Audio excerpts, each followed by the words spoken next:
ఐటీలో ఎంట్రీ కావాలా? Trainee software engineer గా అజా కోడింగ్ ట్యూటర్ లో 2 వీక్స్ ట్రయల్ పీరియడ్ లో వెంటనే చేరండి. నమస్తే, నేను Keshav. Welcome to Suman TV. జాతీయ స్థాయిలో జరుగుతున్నటువంటి ఉప ఎన్నికలు, 2 రాష్ట్రాల అసెంబ్లీ ఎన్నికలు, ఈ నేపథ్యంలో జాతీయ పార్టీలు బిజీగా గడుపుతున్నాయి. ముఖ్యంగా మహారాష్ట్ర ఎన్నికల ప్రచారానికి ఆంధ్రప్రదేశ్ ముఖ్యమంత్రి, ఉప ముఖ్యమంత్రి వెళ్ళబోతున్నారనేటువంటి వార్త ఇప్పుడు సంచలనంగా మారుతుంది.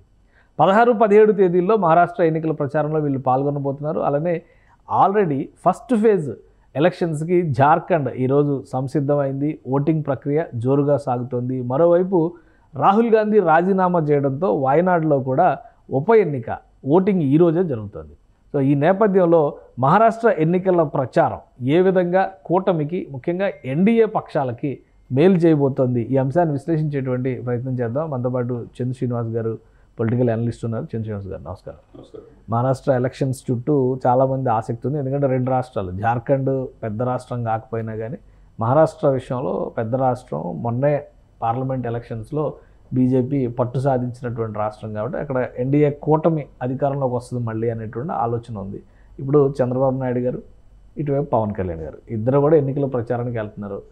అక్కడ అంత ప్రభావం చూపించేంత ఫ్యాక్టర్స్ తెలుగు ఓటర్స్ విషయంలో ఉన్నాయా? ఎందుకు వెళ్తున్నారు వీళ్ళు? డెఫినెట్గా ఉన్నాయండి. ఇప్పుడంటే పవన్ కళ్యాణ్ గారు ఎన్డీఏకి ఒక ట్రబుల్ షూటర్ లాగా ఉన్నాడు, స్టార్ క్యాంపెయినర్ లాగా ఉన్నాడు, అత్యంత విశ్వాసమిత్రుడు కూడా. అటువంటిది ఎప్పుడైతే హిందూ సనాతన సాంప్రదాయం పరిరక్షణ కోసం పోరాడాడో అప్పుడు దక్షిణ భారతదేశమే కాకుండా దేశవ్యాప్తంగా పవన్ కళ్యాణ్ యొక్క ఇదేంటనేది నార్త్ ఇండియన్స్ కూడా చూశారు. ముఖ్యంగా ఇప్పుడు మనం పంజాబ్ ఎలక్షన్ చూసాం. తర్వాత క్రమంలో ఇప్పుడు చాలా కీలకంగా భావిస్తున్న మహారాష్ట్ర ఎలక్షన్స్. దేశ ఆర్థిక రాజధాని, షేర్ మార్కెట్ ఎక్కడ ఉంటుంది, ఇండస్ట్రీ అంతా అక్కడే ఉంటుంది. కాబట్టి అక్కడ ఎలక్షన్ ఎట్టి పరిస్థితులు గెలవాల్సిన ఆవశ్యకత ఎన్డీఏ కూటమికి ఉంది. ఇకపోతే శివసేన నుంచి షిండే వరకు ఇట్లా మనం చీలిపోయింది. ఆ తర్వాత రాజకీయ కురువుద్దుడు, ఏ రోజుకని దేశానికి ప్రధానమంత్రి కావాలని శరద్ పవార్ లాంటి హేమాయమీలు ఉన్న రాష్ట్రం అది. ఇటువంటి సిచ్యువేషన్స్లో వ్యూహాత్మకంగా బీజేపీ అడుగులేస్తుంది అనేది మనం చెప్పుకోవాలి. అంటే స్పెషల్ ఇన్విటేషన్ పవన్ కళ్యాణ్ గారికి ఎందుకు ఇచ్చారు? చంద్రబాబు నాయుడు గారు అంటే ఆల్రెడీ ఆయన సీఎం, లీడింగ్ క్యాంపెయినర్, చాలా విషయాల్లో ఎన్డీఏ పక్షాన్ని గతంలో కూడా చేసినది. ఇప్పుడు పవన్ కళ్యాణ్ గారికి స్పెషల్ ఇన్విటేషన్, ఇది కొద్దిగా ఆసక్తికరంగా ఉంది. ఏంటి విషయం దీని? డెఫినెట్గా మీరు అన్నట్టు ముఖ్యమంత్రి చంద్రబాబు నాయుడు గారికి ఎంతైతే ఫేమ్ ఉందో పవన్ కళ్యాణ్ గారికి అదే ఫేమ్ ఉంది. ఎందుకంటే ఒక సినిమా నటుడే కాకుండా రాజకీయ నాయకుడిగా 100% స్ట్రైక్ రేట్తో దేశవ్యాప్తంగా ఎవరి పవన్ కళ్యాణ్ అనే విధంగా ఎప్పుడూ చూపించని నేషనల్ మీడియా కూడా, హిందీ మీడియా కూడా కంప్లీట్ పవన్ కళ్యాణ్ గారిని చూపించింది. ఎందుకంటే ఫస్ట్ ఎప్పుడు చూపించారంటే 100% స్ట్రైక్ రేట్తో ఎక్కడ గెలిచిన వ్యక్తి, ఎన్డీఏలో కీలకంగా వివరించే ఆ వ్యక్తిని 100% స్ట్రైక్ రేట్తో ఒక్కసారిగా దేశవ్యాప్తంగా ఏ రాజకీయ పార్టీ కూడా అంత సక్సెస్ లేట్లేదు. 21 గెలిచి దేశవ్యాప్తంగా ఒక్కసారిగా 21 2 ఎంపీలు గెలవటం. ఈ ఎన్డీఏలో కీలకమైన వ్యక్తి అనేది పవన్ కళ్యాణ్ గారిని ఆ రోజు చూశారు.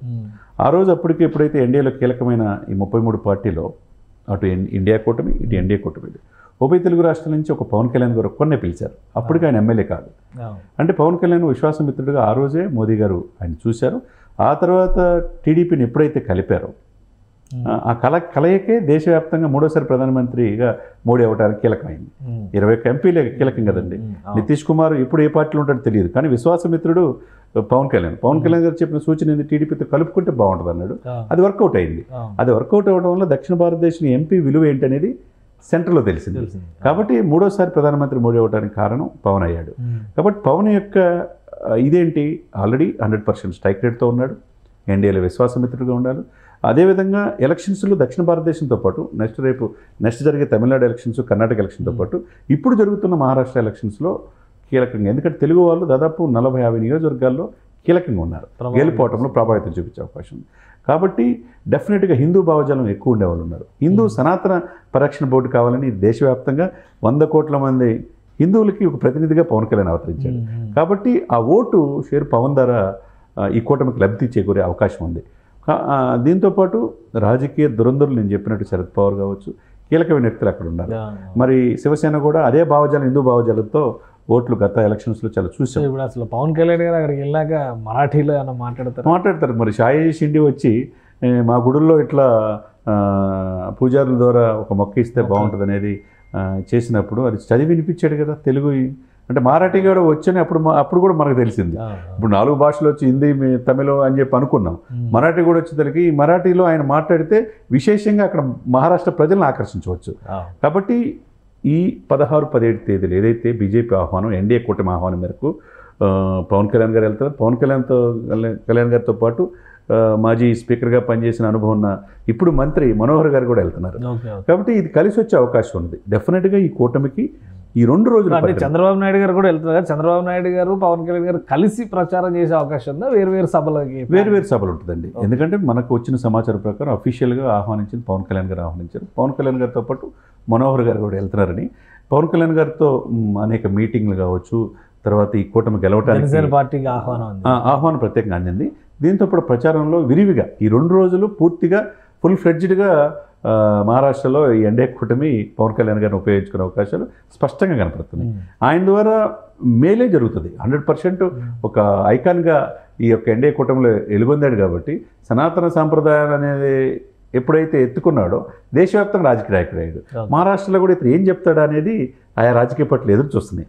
కాబట్టి మరాఠీ కూడా వచ్చు, ఒకవైపు తెలుగు ప్రజలను ఆకర్షించవచ్చు, ఒకవైపు సినీ నటుడే కాకుండా రాజకీయ నటుడు కూడా సక్సెస్ రేట్ 100% ఉంది. కాబట్టి ఈయన రాకతో, ఈయన ఎలక్షన్ క్యాంపెయిన్తో కలిసి వచ్చే అవకాశం ఎక్కువగా ఉంది. రైట్. ఇప్పుడు 2 రాష్ట్రాలు, జార్ఖండ్, మహారాష్ట్ర అసెంబ్లీ ఎన్నికలు, ఇంకోవైపు ఉప ఎన్నికలు కూడా ఖాళీ అన్ని జరుగుతున్నాయి. వాటిలో కీలకమైంది ఇప్పుడు వాయనాడులో రాహుల్ గాంధీ గారు రిజైన్ చేసి ప్రియాంక గాంధీ గారు నిలబెట్టారు.